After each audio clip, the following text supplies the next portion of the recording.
Hello, good morning जान, कैसी हो? ये सब छोड़ो, आज के बाद हम कभी नहीं मिलेंगे। क्यों? क्योंकि मेरी शादी टाइम भी है और लड़का बहुत अच्छा है, गुरदास।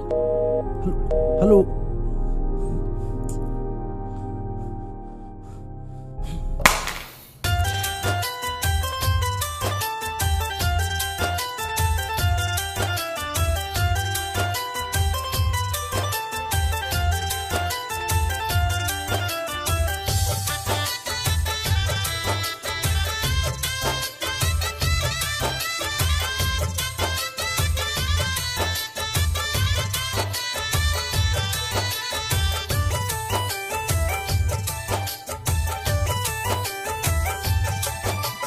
प्रेम के प्रेम दिलवा में हमरा तुम्हें लगवलू। इश्क मोहब्बत का होला हमरा के तुम्हें सिखवलू।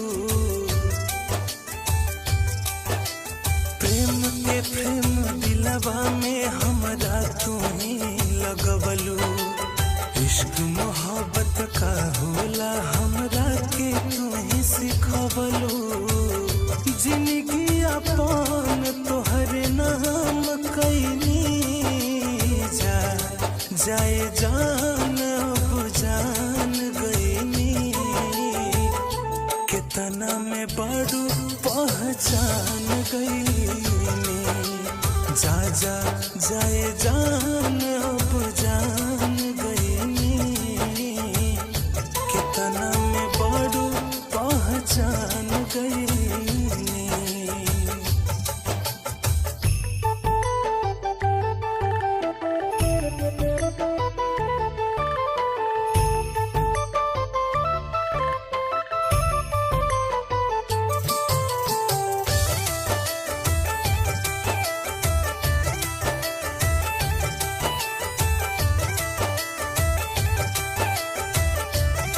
का कहीं तोहरा बिन कैसे हम जियत बानी हो। गम के आंसुए जान बस पियत बानी हो।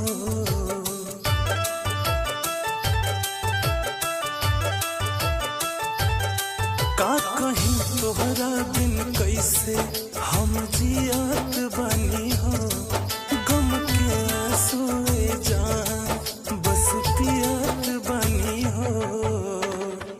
तोहरे खातिर बदनाम भईनी।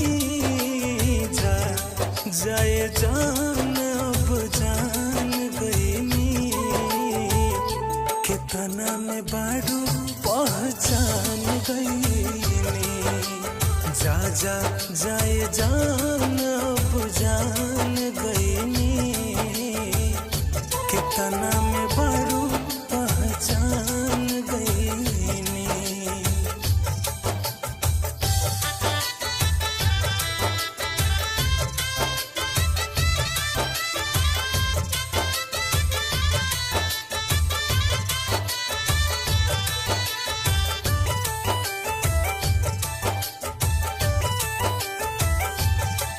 जा खुश रहे जान केहू और के बहिया में। कब लौट के आईब ना अब प्यार के रहिया में।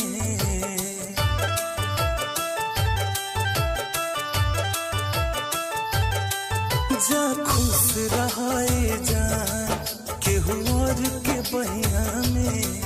कब लौट के आईब ना अब प्यार के रहिया में। कोई के मोहब्बत नाकाम भईनी।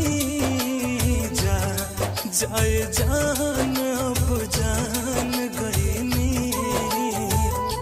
कितना में बड़ू पहचान गईनी।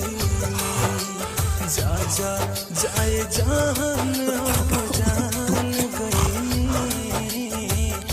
कितना में बड़ू पहचान गईनी। भैया भैया भैया भैया भैया उठो भैया भैया भैया हो भैया पहचान गई।